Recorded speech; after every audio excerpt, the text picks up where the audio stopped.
Começando mais um Reflexões na Leitura e, como eu tinha avisado aí na leitura do outro livro, que vai continuar só no método I ao quadrado, vamos começar hoje a sutil arte de ligar o isso aí que você leu aí. Bacana, né?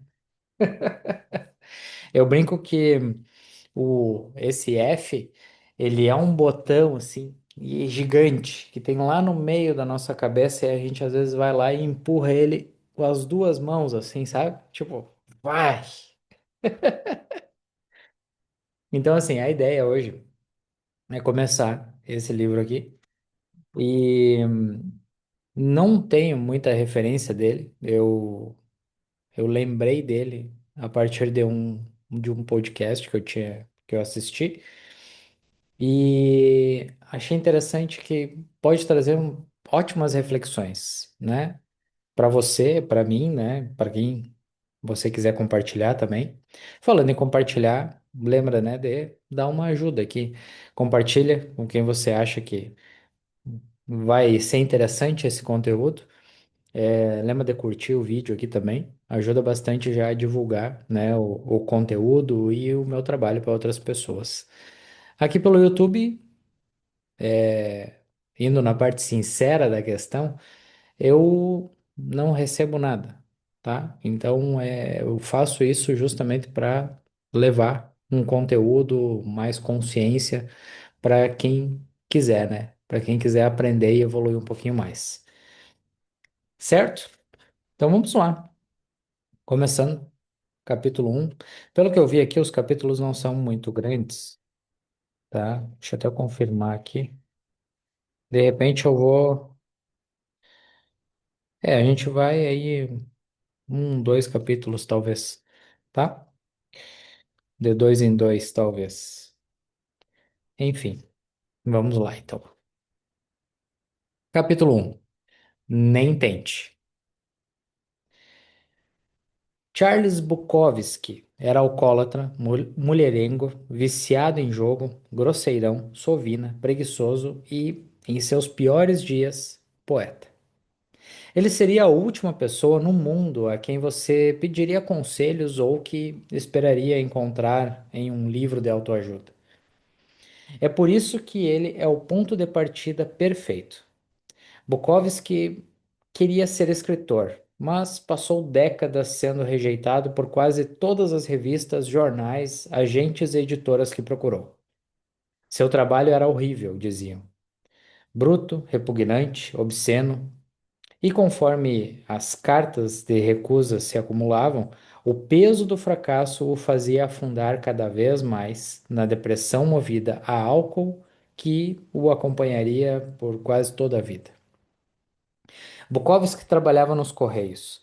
O salário era ridículo e ele gastava quase tudo em bebida. O pouco que sobrava, apostava em corridas de cavalo. À noite, bebia sozinho, às vezes escrevendo poemas em sua velha e surrada máquina de escrever. Não raro acordava no chão, tendo apagado de tão bêbado. 3 décadas se passaram assim, resumidas a um grande borrão de álcool, drogas, jogatina e indo numas guria aí. Até que, aos 50 anos, após toda uma vida de fracassos e autodepreciação, o editor de uma pequena editora independente desenvolveu um estranho interesse por ele. O editor não podia oferecer muito dinheiro, nem prometer boas vendas, mas demonstrava uma afeição incomum por aquele bêbado imprestável e decidiu arriscar. Era a primeira chance real que Bukowski tinha e, como ele se deu conta, provavelmente a única. Ele respondeu ao editor: Eu tenho duas opções: ficar nos Correios e enlouquecer, ou dar uma chance de escritor e morrer de fome. Decidi morrer de fome.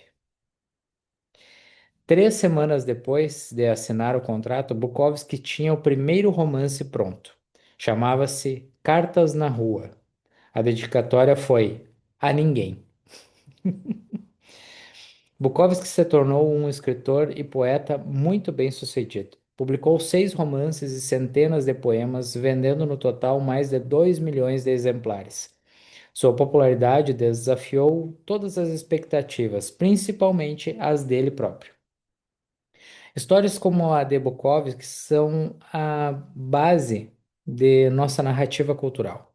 Sua trajetória personifica o sonho americano. Lute pelo que você quer e nunca desista, e assim alcançará seus sonhos mais loucos. É um roteiro de filme pronto. Todos nós, ao olharmos para histórias como a de Bukowski, dizemos: viu? Ele nunca desistiu, continuou tentando, sempre acreditou em si mesmo, persistiu até nas adversidades e chegou lá. Então, é estranho que o epitáfio de Bukowski seja nem tente. Pois é, apesar das vendas e da fama, Bukowski era um fracassado. Ele sabia disso. Seu sucesso não brotou de uma grande vontade de vencer na vida, mas da consciência do contrário. Ele sabia que era um fracassado, aceitava o fato e escrevia honestamente sobre isso. Nunca tentou ser quem não era. A obra de Bukowski não se sustenta na ideia de superar obstáculos impensáveis, nem de se empenhar para ser um gênio literário. É o oposto. Seu sucesso vem da completa e inabalável honestidade consigo mesmo, sobretudo em relação às piores partes, e da capacidade de falar abertamente sobre seus fracassos sem hesitação ou dúvida. Esta é a verdadeira origem do sucesso de Bukowski. Sentir-se confortável com o fracasso. Ele estava pouco se lixando para ser bem-sucedido.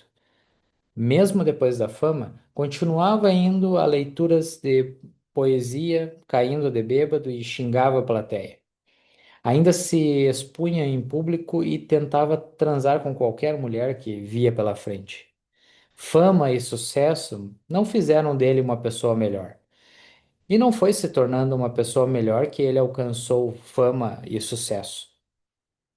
Muitas vezes, o autoaprimoramento e o sucesso andam de mãos dadas. Não significa que sejam a mesma coisa. A cultura em que vivemos hoje nutre obsessivamente expectativas pouco realistas.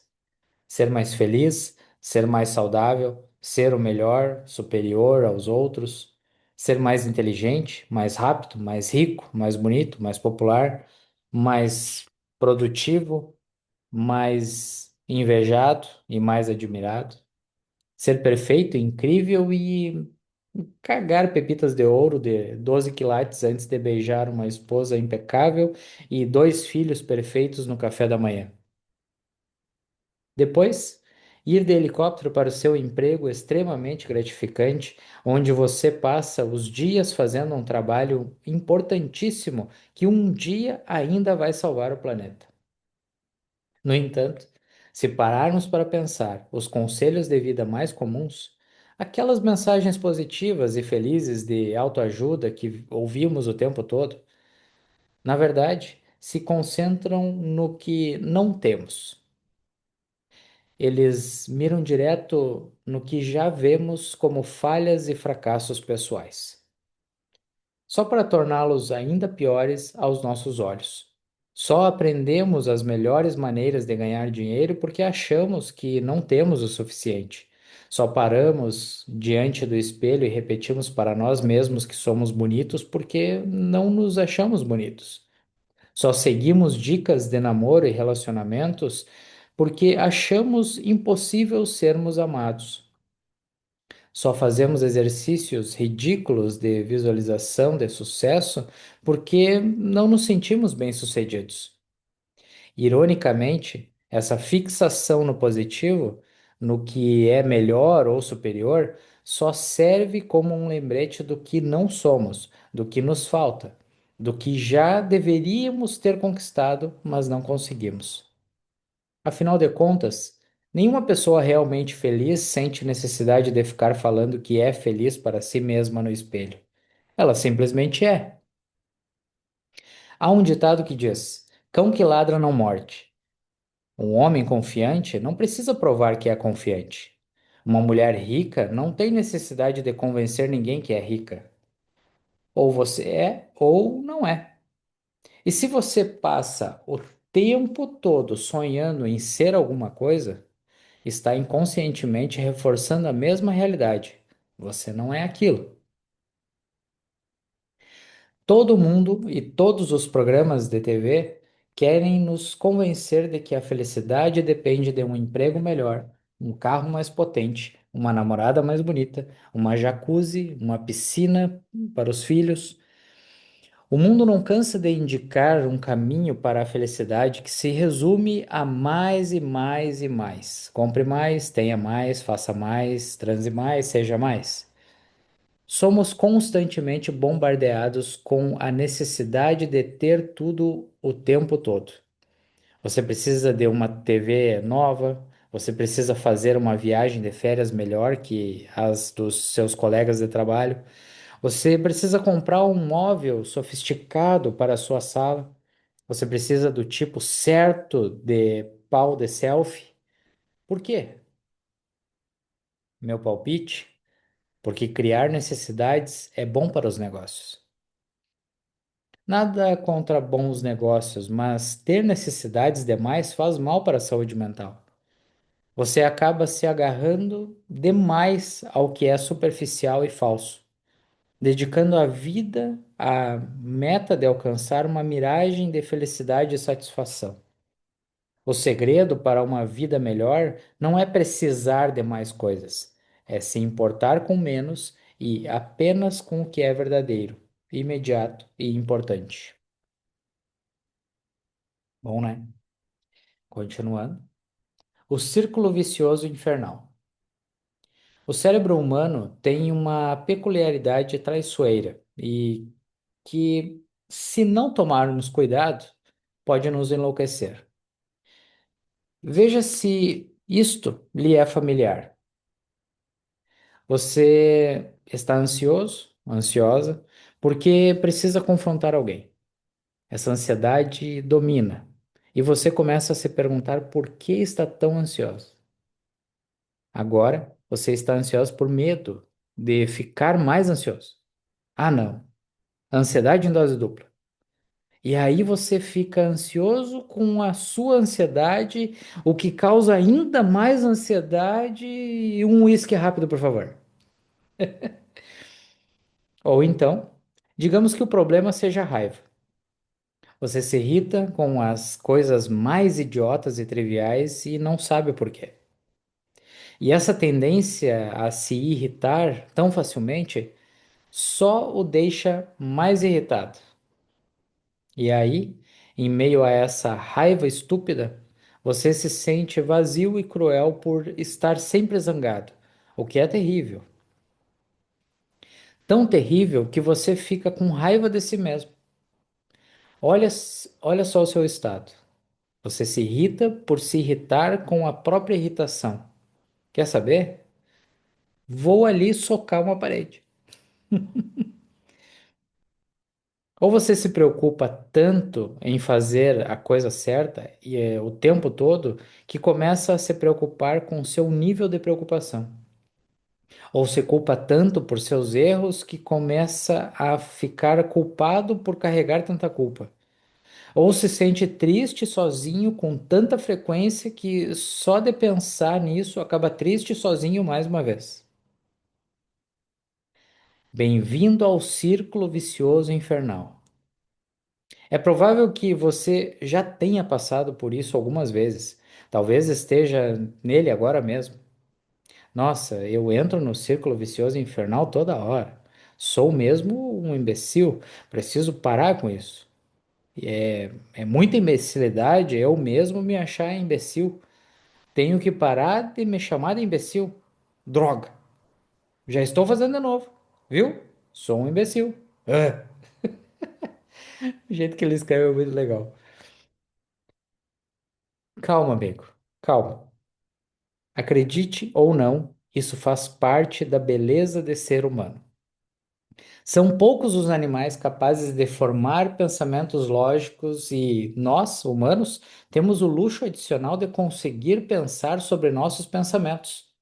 Assim, posso pensar em assistir a uns vídeos da Miley Cyrus no YouTube e logo depois pensar que sou um pervertido por querer assistir os vídeos da Miley Cyrus no YouTube. Ah, o milagre da consciência. O problema é o seguinte: a sociedade atual, através das maravilhas da cultura do consumo e do exibicionismo de vidas incríveis nas redes sociais, produziu uma geração inteira que enxerga esses sentimentos negativos, a ansiedade, o medo, a culpa, etc., como problemas. Veja bem, quando você abre o Facebook, vê todo mundo chafurdando em felicidade até não poder mais. Caramba, 8 pessoas se casaram essa semana e uma garota de 16 anos ganhou uma Ferrari de aniversário num programa de TV. E um moleque acabou de faturar 2 bilhões de dólares por ter inventado um aplicativo que resolve imediatamente o problema quando o papel higiênico acaba. E você em casa, aí, se coçando. É inevitável pensar que sua vida é ainda pior do que imaginava. O círculo vicioso infernal é praticamente uma epidemia, deixando muita gente estressada, neurótica e odiando a si mesma. Nos tempos dos nossos avós, quando ficavam na M, na merda mesmo, as pessoas pensavam: puxa, estou me sentindo, né, um cocô de cavalo. O cocô de cavalo do bandido ainda. Bom, é a vida. Vou voltar para a minha lavoura. Vou lidar com o que preciso lidar. E hoje? Hoje em dia, se você fica na merda por 5 minutos que seja, é bombardeado com 350 imagens de gente absurdamente feliz, com uma vida maravilhosa e é impossível não sentir que algo está errado com você. Essa última parte é a fonte do problema. Ficamos mal por estarmos mal, nos culpamos por nos culparmos, ficamos irritados com nossa irritação, ansiosos com nossa ansiedade. Qual é o meu problema? Daí a importância de ligar o F. É isso que vai nos salvar, nos fazendo aceitar que o mundo é uma doideira e que tudo bem, porque sempre foi assim e sempre será. Quando você está pouco se odendo, vou tirar o F, tá? Odendo, para seu mal-estar, você faz o círculo vicioso infernal entrar em curto-circuito. Eu estou na pior, mas e daí? Então, como se fosse salpicado por um pó mágico de desprendimento, você para de se odiar por se sentir tão mal. George Orwell disse que enxergar o que está diante do nariz exige um esforço constante. Bom, a solução para o estresse e a ansiedade é óbvia. E não percebemos porque estamos ocupados vendo filmes mais 18 e propagandas de aparelhos para abdominais que não funcionam enquanto nos perguntamos por que não temos um tanquinho e não fazemos não fazemos amor com tantas pessoas. Tem algumas coisas que eu vou dar uma distorcida, tá, gente? Não vou entrar nessas todas essas palavras que esse rapaz traz também. Na internet fazemos piadas sobre os problemas do mundo moderno, mas a verdade é que nos tornamos vítimas do nosso próprio privilégio. Problemas de saúde decorrentes de estresse, transtornos de ansiedade e casos de depressão disparam nos últimos 30 anos, apesar de todo mundo ter uma TV de tela plana e pedir comida em casa. Nossa crise não é mais material, é existencial e espiritual. Temos tanta tralha e tantas oportunidades que nem sabemos mais o que realmente importa. Porque agora, ao mesmo tempo que temos infinitos meios de ver e aprender coisas novas, temos também infinitos meios de descobrir que não estamos à altura das expectativas, que não somos bons o suficiente, que nossa situação não é tão satisfatória quanto poderia ser. E isso nos corrói por dentro. Porque tem algo muito errado com toda essa ladainha de como ser feliz que já foi compartilhada umas 8 milhões de vezes no Facebook nos últimos anos. O que ninguém vê em toda essa babaquice é o desejo de ter mais experiências positivas é, em si, uma experiência negativa. E, paradoxalmente, a aceitação da experiência negativa é, em si, uma experiência positiva. Isso é de enlouquecer qualquer um. Então, vou lhe dar um minuto para ler de novo e clarear seu cérebro. Desejar sentimentos positivos é um sentimento negativo. Aceitar os sentimentos negativos é um sentimento positivo.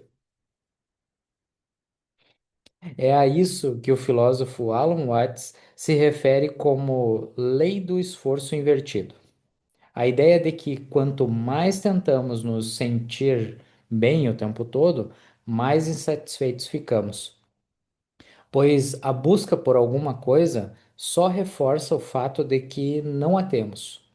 Quanto mais você se desespera para ser rico, mais pobre e indigno se sente, seja qual for a sua renda. Quanto mais você se desespera para ser bonito e desejado, mais feio se considera, seja qual for sua aparência. Quanto mais você se desespera para ser feliz e amado, mais sozinho e aflito você fica. Não importa com quem esteja. Quanto mais espiritualizado quer ser, mais egocêntrico e superficial se torna no processo. É como na vez em que tomei. Olha só, o cara vai falar.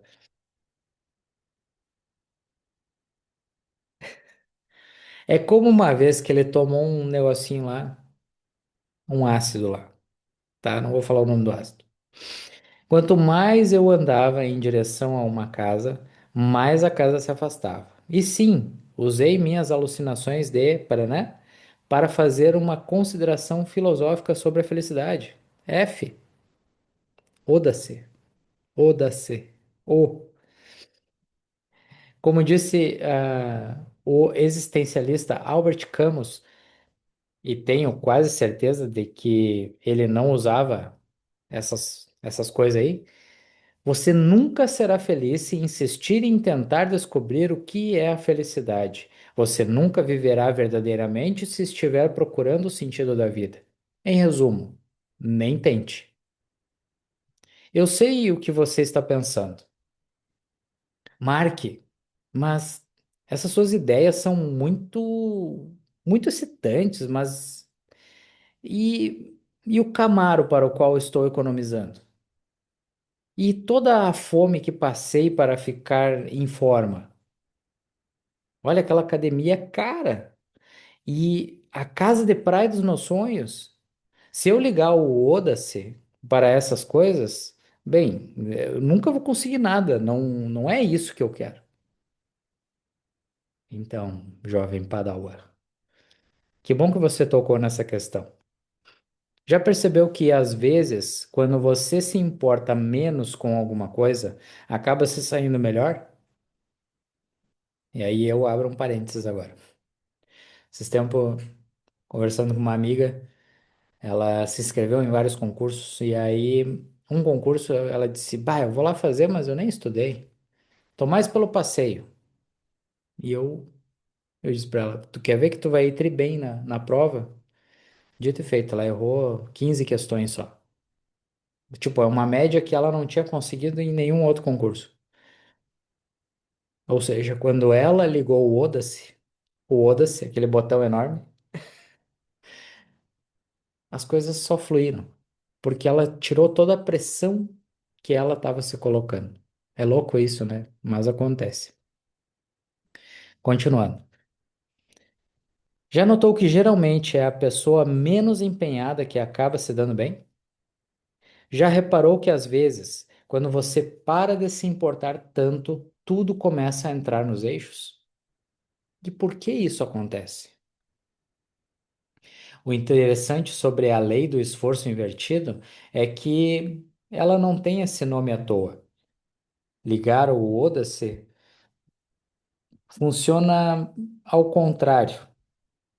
Se buscar o positivo é negativo, então buscar o negativo gera o positivo.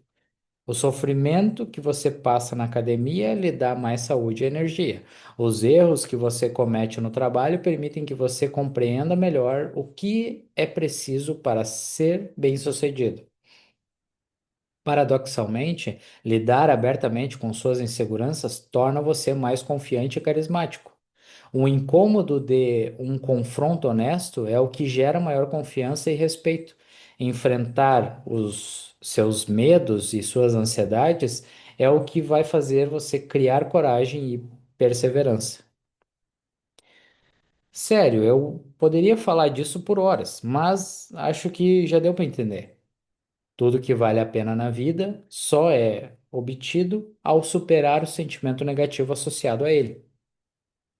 Toda tentativa de escapar do negativo, de evitá-lo, suprimi-lo ou silenciá-lo, sai pela culatra.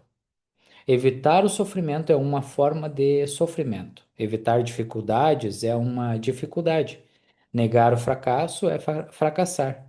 Esconder o que é vergonhoso é, em si, causa de vergonha.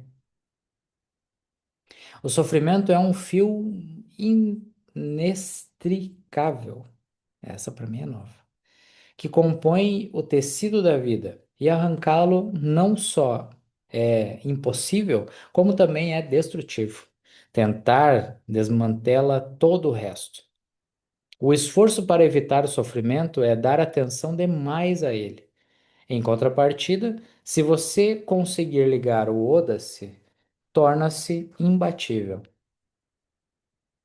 Eu mesmo já me importei com muitas coisas, mas também já liguei o Oda-se para várias outras. E assim como o caminho não percorrido, foram meus Odaces que fizeram toda a diferença.